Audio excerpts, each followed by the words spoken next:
بنی ہاشم نے ابی طالب کی سربراہی میں رسول اللہ کی حفاظت کرنے کا وعدہ کیا ہے۔ انہوں نے عہد کیا ہے کہ ہر قسم کی تکلیف برداشت کریں گے، لیکن رسول اللہ کو قریش کے حوالے نہیں کریں گے، خواہ اس کے لیے انہیں اپنا سب کچھ قربان کرنا پڑے۔ آج کا عنوان کیوں نہ اسے خود سمجھا کر دیکھیں۔ مکہ کے سرداروں کو رسول اللہ صلی اللہ علیہ وآلہ وسلم کی تعلیم اور دین میں ایسی بات نظر آتی ہے جسے وہ کسی قیمت پر قبول کرنے کے لیے تیار نہیں۔ آپ کے دین کو ماننے کے لیے بنی امیہ، بنی مخزوم، بنی عبد شمس اور دوسرے قبیلے ہی نہیں، بنی ہاشم کے عمر رسیدہ افراد بھی تیار نہیں ہیں۔ مکہ کے سردار آپس میں بات کرتے ہوئے کہتے ہیں، ابن عبداللہ کو کیا ہو گیا ہے؟ وہ کہتا ہے کہ ہم اور ہمارے غلام برابر ہیں۔ بھلا یہ کیسے ہو سکتا ہے؟ یہ ان پڑھ، رنگ برنگے، ہماری چادر سے کم قیمت میں خریدے جانے والے غلام ہمارے برابر ہیں؟ ہماری جوتیاں اٹھانے والے، ہمارے ٹکڑوں پر پلنے والے، جنہیں ہم نے پناہ دی، جنہیں ہم نے پہننے کو دیا، جنہیں ہم نے حفاظت دی، بھلا یہ کس طرح ہمارے برابر ہو سکتے ہیں؟ یہ غلام جن سے سواری کرنے والے اونٹ اور گدھے مہنگے ہیں، جن غلاموں کی زندگی اور موت کے ہم مالک ہیں، وہ ہماری برابری کریں گے؟ جن کی پہچان بھی ہمارے نام سے ہے، کیا یہ بھی وہیں بیٹھیں گے جہاں ہم بیٹھیں گے؟ کیا یہ بھی وہی کھائیں گے جو ہم کھائیں گے؟ خدا را محمد کو سمجھاؤ۔ ہم سب کچھ مان سکتے ہیں، لیکن یہ کبھی نہیں مانیں گے کہ ہمارے غلام ہمارے برابر ہو جائیں۔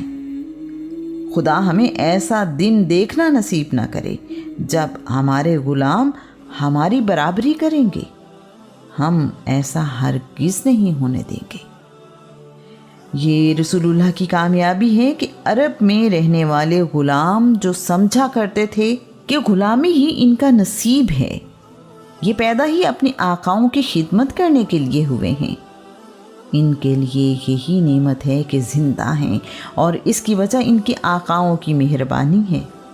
رسول اللہ کی تبلیغ سے ان میں شعور آتا جا رہا ہے کہ ایک ہی خدا نے انہیں اور ان کے آقاؤں کو پیدا کیا ہے۔ وہی سب کی زندگی اور موت کا مالک ہے۔ وہی رب اولاد دیتا ہے اور صحت۔ پھر یہ غلام کیوں ہیں؟ اس سوچ نے مکہ کے سرداروں کی نیندیں حرام کر دی ہیں۔ وہ تو صدیوں سے غلاموں پر حکومت کرتے آئے ہیں۔ وہ کیسے مان لیں کہ غلام ان کے برابر ہیں؟ قریش کے سرداروں کو رسول اللہ کے دین سے سب سے بڑا خطرہ یہ ہے کہ اسلام کے مطابق سب انسان آدم کی اولاد اور برابر ہیں۔ بڑا صرف وہ ہے جو اپنے اخلاق اور اعمال میں بڑا ہے۔ اس دعوت کو قبول کرنے سے عرب کا سارا نظام ہی بدل جاتا ہے۔ وہ معاشرہ جو آقا اور غلام، گورے اور کالے، طاقتور اور کمزور میں بٹا ہوا ہے، یکدم زمین پر آ جائے گا۔ انسانی برابری کے نظام سے مکہ کے لوگوں کو بڑا خطرہ دکھائی دے رہا ہے۔ اس کے علاوہ خطرہ توحید کا اعلان ہے۔ یہی وہ معاملات ہیں جنہیں قریش قبول کرنے کو تیار نہیں، ورنہ ابھی نہ شراب حرام قرار دی گئی ہے، نہ روزے رکھنے کا حکم آیا ہے، ابھی تو زکوٰۃ نافذ نہیں کی گئی، اور جہاد کی اجازت بھی نہیں ملی ہے۔ قریش کی رسول اللہ سے دشمنی کی وجہ مکہ کے نظام اور ان کے عقیدے کا خطرے میں آ جانا ہے۔ وہ ایسے دین کی اجازت کیسے دیں جو غلاموں کے ساتھ بھی حسن سلوک اور برابری کا قائل ہو؟ اسلام کو روکنے کے لیے قریش ہر جتن کر چکے ہیں، لیکن انہیں کامیابی نہیں ملی۔ نہ ان کی دھمکیاں کام آئیں، نہ لالچ، نہ ان کا جھوٹ کام آیا، اور نہ دین اسلام کی مخالفت۔ عتبہ بن ربیعہ ایک سمجھدار سردار ہے۔ حرب فجار کو ختم کروانے والا بھی عتبہ ہے۔ عتبہ نے تجویز دی ہے، ہمیں محمد سے براہ راست بات کرنی چاہیے، میں یہ ذمہ داری لینے کو تیار ہوں۔ ہم اسے پیشکش کر کے دیکھتے ہیں، شاید وہ کسی بات پر مان جائے اور ہم اس مشکل سے نکل آئیں۔ اس تجویز کو باقی سرداروں نے مان لیا اور یہ ذمہ داری عتبہ کو دی گئی ہے۔ رسول اللہ بیت اللہ میں موجود ہیں۔ عتبہ نے محبت سے رسول اللہ سے بات شروع کی ہے۔ عتبہ پوچھ رہا ہے، بھتیجے تم بہتر ہو یا تمہارے والد عبداللہ بہتر تھے؟ رسول اللہ اس سوال پر خاموش ہیں۔ عتبہ اب پوچھ رہا ہے، محمد یہ بتاؤ کہ کیا تم بہتر ہو یا عبد المطلب بہتر تھے؟ رسول اللہ اب بھی خاموش ہیں۔ عتبہ ایک قدم اور آگے بڑھتے ہوئے پوچھ رہا ہے، ہاشم کے بارے میں کیا خیال ہے؟ کیا وہ بہتر تھا یا تم؟ رسول اللہ نے اس بات کا بھی جواب نہیں دیا۔ عتبہ کہہ رہا ہے، ابو القاسم خاندان اور شرافت کی وجہ سے تمہارے مقام سے ہم اچھی طرح واقف ہیں، لیکن خدا کی قسم تم نے پوری قوم کو مصیبت میں مبتلا کر رکھا ہے۔ تم ہمارے خداؤں کا انکار کرتے ہو اور کہتے ہو کہ نہ یہ فائدہ دے سکتے ہیں نہ ہی نقصان۔ ہم نسلوں سے یہ سنتے اور مانتے آئے ہیں کہ لات و عزیٰ ہی ہمارے خدا ہیں۔ تمہاری وجہ سے محبت ختم ہو گئی ہے، ہمارا اتحاد پارا پارا ہو گیا ہے۔ آخر تم چاہتے کیا ہو؟ اگر یہ سب کرنے سے تمہارا مقصد مال و دولت ہے تو ہم سب جمع کر کے تمہیں اتنا مال دیتے ہیں کہ عرب میں تم سے زیادہ دولت مند کوئی نہیں ہوگا۔ اگر تمہارا مقصد عزت اور برتری حاصل کرنا ہے تو آج سے تم پورے عرب کے سردار ہو۔ سارے سردار تمہاری برتری قبول کرنے پر تیار ہیں، تمہیں اپنا سردار ماننے کو تیار ہیں۔ اگر تمہاری نظر بادشاہت پر ہے تو ہمیں بتاؤ، ہم بڑی خوشی سے تمہارے لیے تاج بنوا کر تمہارے سر پر سجا دیں گے۔ رسول اللہ عتبہ بن ربیعہ کی باتیں پوری توجہ سے سن رہے اور زیر لب مسکرا رہے ہیں کہ قریش کا اتنا بڑا سردار اور حقیقت سے اتنا دور۔ عتبہ مزید کہہ رہا ہے، اگر تمہیں آسیب کا سایہ ہے تو ہم تمہارا علاج کروانے کو تیار ہیں۔ عرب کا سب سے ماہر طبیب بلائیں گے اور تمہارے علاج پر جتنا بھی خرچ آئے گا ہم اٹھائیں گے۔ تمہیں کسی بات کی فکر نہیں کرنی چاہیے۔ کچھ تاریخ دانوں کے مطابق عتبہ نے رسول اللہ سے یہ بھی کہا، ابن عبداللہ اگر تم شادی کی خواہش رکھتے ہو تو ہمیں بتاؤ، تم جس لڑکی سے شادی کرنا چاہتے ہو ہم اس بات میں عزت محسوس کرتے ہوئے تمہاری خواہش پوری کر دیں گے۔ تم اپنی خواہش بتاؤ۔ عتبہ اپنی بات مکمل کرنے کے بعد خاموش ہے۔ رسول اللہ نے پوچھا ہے، چچا کیا آپ کی بات مکمل ہو گئی؟ عتبہ نے ہاں میں سر ہلایا تو رسول اللہ کہہ رہے ہیں، چچا جو چیزیں آپ نے گنوائی ہیں مجھے ان میں سے کسی کی خواہش نہیں، مجھے تو اپنی قوم کی فکر ہے، میں اسے آگ سے بچانا چاہتا ہوں۔ مجھے اللہ کریم نے اپنا رسول بنا کر بھیجا ہے تاکہ میں لوگوں کو سیدھا راستہ دکھاؤں۔ میں نے اللہ کریم کا پیغام آپ لوگوں تک پہنچا دیا ہے، اس پر عمل کریں گے تو کامیابی پائیں گے، اگر انکار کریں گے تو میں صبر کروں گا یہاں تک کہ اللہ کریم میرے اور آپ کے درمیان فیصلہ کر دے۔ عتبہ نے دونوں بازو اپنی کمر کے پیچھے زمین پر رکھے، ان پر وزن ڈالے، ٹانگیں پھیلائے بیٹھا، رسول اللہ کی طرف توجہ کیے، آپ کی بات سن رہا ہے۔ وہ اس لیے بھی رسول اللہ کی بات توجہ سے سن رہا ہے کہ وہ اس بات چیت میں رسول اللہ کو قائل کرنا چاہتا ہے۔ رسول اللہ نے عتبہ کو اللہ کا کلام سنانا شروع کیا ہے۔ حامیم، یہ قرآن نہایت مہربان اور بہت ہی رحم کرنے والے رب کی طرف سے انسانوں کی رہنمائی کے لیے نازل کیا گیا ہے۔ قرآن ایک ایسی کتاب ہے جس کی آیات میں تفصیلی احکام بیان کیے گئے ہیں تاکہ ان پر عمل کرنے والے بہترین زندگی گزار سکیں، لیکن اکثر لوگ پھر بھی اس سے منہ پھیرتے ہیں، اسے سننے کے لیے تیار ہی نہیں ہوتے۔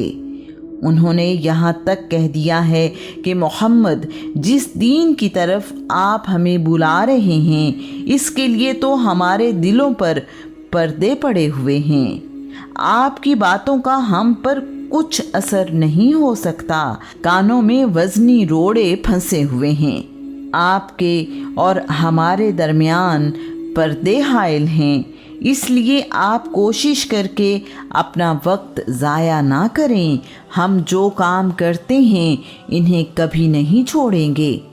تو اے رسول، آپ اپنا کام کیے جائیں، ہم اپنا کام کیے جاتے ہیں۔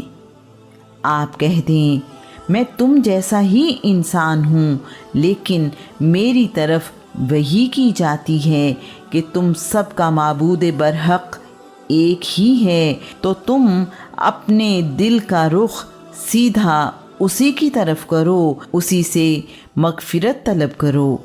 مشرکوں کے لیے ہلاکت ہے جو زکوٰۃ ادا نہیں کرتے اور آخرت کا انکار کرتے ہیں۔ بے شک جو لوگ ایمان لائے اور اچھے اعمال کیے تو ان کے لیے ایسا اجر ہے جو کبھی ختم نہیں ہوگا۔ آپ فرما دیں کیا تم اس اللہ کا انکار کرتے ہو اور اس کا شریک بناتے ہو جس نے زمین کو 2 دنوں میں پیدا کیا؟ وہ تو سارے جہان کا رب ہے، اس کا شریک کون ہو سکتا ہے؟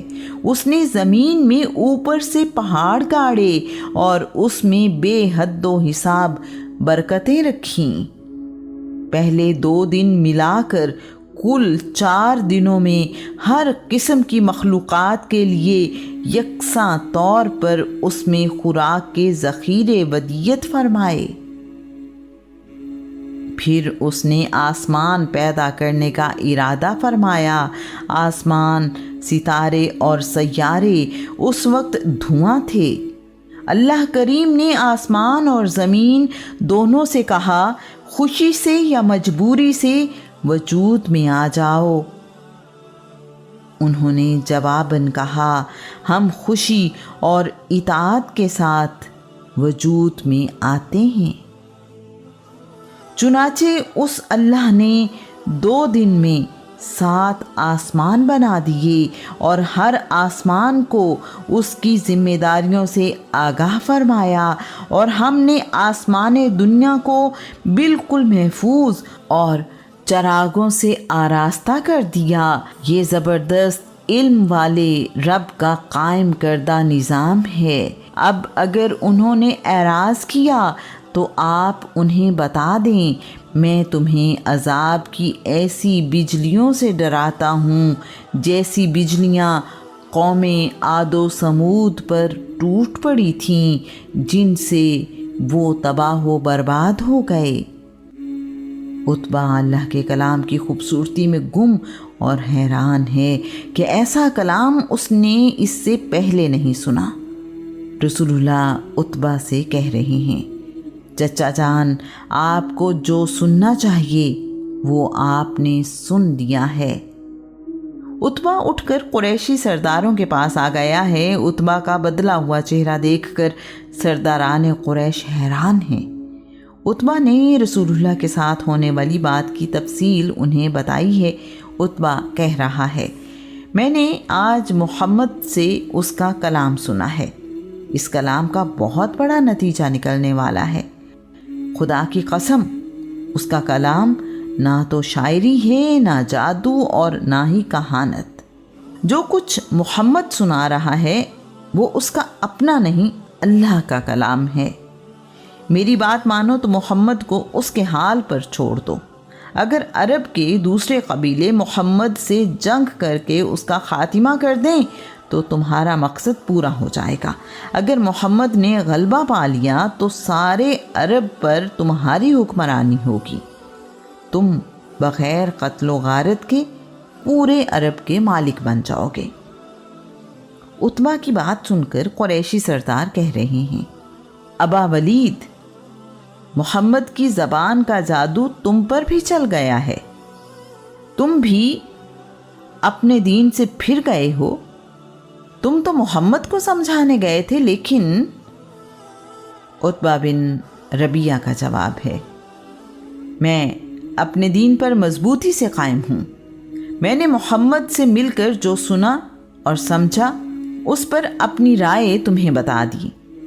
اب تمہاری مرضی، میری بات مانو یا نہ مانو۔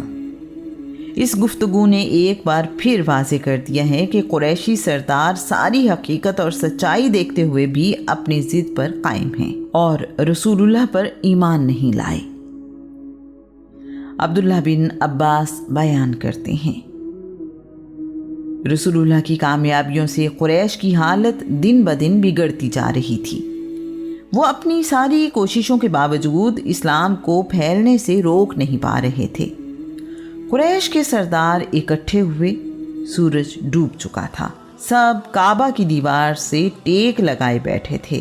انہوں نے فیصلہ کیا کہ 2 ٹوک بات کرنے کے لیے رسول اللہ کو یہاں بلایا جائے۔ ایک غلام رسول اللہ کے پاس قریشی سرداروں کا پیغام لے کر پہنچا ہے۔ سرداران قریش کعبہ میں بیٹھے آپ کو بلا رہے ہیں، آپ چلیے اور ان کی بات سنیے۔ رسول اللہ تو ہمیشہ ہی مسائل کو حل کرنے کے خواہش مند رہتے ہیں۔ پیغام ملتے ہی کعبہ چلے آئے۔ قریش مکہ کے پاس اور کوئی بات نہیں رہ گئی تو انہوں نے رسول اللہ کو ایک نئی کہانی سنائی۔ ابن عبداللہ، تم جانتے ہو مکہ ایک تنگ وادی ہے، بارش ہونے پر سارا پانی درمیان میں جمع ہو جاتا ہے، جس سے ہمیں پریشانی ہوتی ہے۔ تم اپنے رب سے کہو کہ وہ مکہ سے پہاڑ ختم کر دے، ہمیں یہ زمین عراق اور شام کی طرح سیدھے میدانوں والی مل جائے اور ان میں نہریں بہنا شروع ہو جائیں۔ اس کے ساتھ ساتھ تمہارا خدا ہمارے گزرے ہوئے کچھ بزرگوں کو زندہ کر دے۔ ان میں قصی بن کلاب کا زندہ ہونا بہت ضروری ہے، کیونکہ وہ سچ بولنے والا انسان ہے۔ جب ہم ان بزرگوں کو زندہ دیکھیں گے تو ان سے تمہارے متعلق پوچھیں گے کہ تم سچے ہو یا جھوٹے۔ اگر انہوں نے تمہارے سچا ہونے کی گواہی دی اور تم نے ہمارے باقی مطالبے بھی پورے کر دیے تو ہم تمہیں سچا مان لیں گے۔ ہمیں پتہ چل جائے گا کہ تمہارا خدا سچا اور اس کی بارگاہ میں تمہارا رتبہ بہت بلند ہے۔ رسول اللہ نے انہیں بتایا ہے، میرے رب نے مجھے ان کاموں کے لیے نہیں بھیجا جن کا تم مطالبہ کر رہے ہو۔ میرا کام تو اپنے رب کی بڑائی بیان کرنا ہے۔ میں تمہیں سچ اور جھوٹ کا فرق بتانے آیا ہوں۔ میں نے اللہ کریم کا پیغام تم تک پہنچا دیا ہے، اب تمہاری مرضی، اس پر ایمان لاؤ یا نہیں۔ قریشی سردار ایک قدم آگے بڑھ کر کہہ رہے ہیں، محمد، اگر تم ہمارے فائدے کے لیے کچھ نہیں کر سکتے تو نہ کرو، اپنے رب سے اپنے بھلے کے لیے تو کہو، زیادہ نہیں تو اپنے رب سے کہو کہ وہ ایک فرشتہ تمہارے ساتھ مقرر کر دے جو تمہاری گواہی دیتا رہے۔ اپنے رب سے کہو کہ وہ اس ریگستان میں باغ اگا دے، تمہارے لیے محل تعمیر کر دے، دولت کی فراوانی کر دے تاکہ تم موجودہ تنگ دستی اور غربت سے نکل سکو۔ تمہیں ہماری طرح اپنے لیے کچھ کمانے کی زحمت نہ کرنی پڑے۔ ابھی تو تم ہماری طرح بازاروں کے چکر لگاتے اور ہماری طرح روزگار کے لیے پریشان رہتے ہو۔ یہ سب باتیں تمہارے اپنے لیے قبول ہو جائیں تو بھی ہم تم پر ایمان لے آئیں گے۔ یہ بیان ہمیں سمجھاتا ہے کہ رسول اللہ بعد از اعلان نبوت بھی تجارت یا روزگار کمانے کے دوسرے ذرائع میں حصہ لیتے ہیں۔ رسول اللہ اپنا گھر چلانے کے لیے اب بھی تجارت کرتے ہیں۔ اعلان نبوت کے بعد رسول اللہ نے مال تجارت دوسرے شہروں میں خود لے جانے کی بجائے اپنا مال دوسرے تاجروں کے ہاتھ شراکت داری میں بھیجنا شروع کر دیا ہے۔ اس کے علاوہ رسول اللہ بکریاں بھی پالتے ہیں۔ رسول اللہ کی بکریوں میں اجوا، برکہ، قمرہ اور زمزم نام کی بکریاں شامل ہیں۔ رسول اللہ مالی اعتبار سے بہت امیر نہیں لیکن کمزور بھی نہیں ہیں۔ آپ اپنے گھر کا نظام چلانے اور لوگوں کی مدد کرنے کے قابل ہیں۔ قریش کے سردار دنیا دار ہیں، مال و دولت سے زیادہ سوچ بھی نہیں سکتے۔ ان کے نزدیک اللہ کریم کی رضا مال و دولت اور اسباب کے سوا کچھ نہیں ہے۔ رسول اللہ نے اس بار بھی انہیں سمجھایا ہے، مجھے اپنے رب سے اپنے لیے کچھ نہیں مانگنا، میرے رب نے مجھے دنیا کو ہدایت دینے کے لیے بھیجا ہے۔ قریشی سردار تو خوب سوچ سمجھ کر بیٹھے تھے۔ رسول اللہ سے کہہ رہے ہیں، اچھا یوں کرو، اگر تم کچھ اور نہیں کر سکتے تو اپنے رب سے کہو کہ آسمان کا ایک ٹکڑا ہی ہم پر گرا کر ہمارا قصہ تمام کر دے۔ اپنے اللہ سے کہو کہ وہ ایک فرشتہ تمہارے ساتھ مقرر کر دے جو ہمیں تم سے دور رکھے۔ رسول اللہ نے جواب دیا ہے، یہ سب میرے اللہ کی مرضی ہے، جو چاہے تمہارے ساتھ کرے۔ سرداران قریش نے رسول اللہ سے کہا ہے، ہمیں تحقیق سے پتہ چلا ہے کہ یمامہ میں رحمان نام کا ایک شخص رہتا ہے جو تمہیں سب کچھ سکھاتا ہے، تم اس سے سن کر ہمیں سنا دیتے ہو۔ خدا کی قسم ہم تمہارے رحمان پر کبھی ایمان نہیں لائیں گے۔ محمد، ہم نے آج تمہیں اپنا فیصلہ سنا دیا ہے، ہم ہر میدان میں تمہارا مقابلہ کرتے رہیں گے یہاں تک کہ ہم میں سے کوئی ایک فریق ختم ہو جائے۔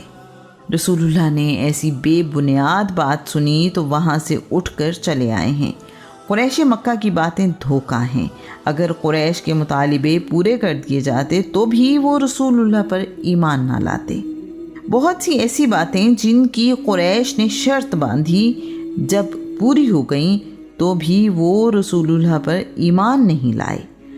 قرآن مجید اس بارے میں بیان کرتا ہے، وہ کہتے ہیں ہم تم پر ایمان نہیں لائیں گے یہاں تک کہ تم ہمارے لیے زمین میں ایک چشمہ جاری کرو یا تمہارا کھجور اور انگوروں کا ایک باغ ہو، پھر تم اس کے درمیان نہریں جاری کرو، جیسا کہ تم کہتے ہو ہم پر آسمان کے ٹکڑے گرا دو یا پھر اللہ اور فرشتوں کو ہمارے سامنے لاؤ، تمہارا سونے کا ایک گھر ہو یا پھر تم آسمان پر چڑھ جاؤ، ہم تمہارے آسمان پر چڑھ جانے سے بھی ایمان نہیں لائیں گے یہاں تک کہ تم ہمارے پاس آسمان سے ایک کتاب لے کر آؤ جسے ہم پڑھ سکیں۔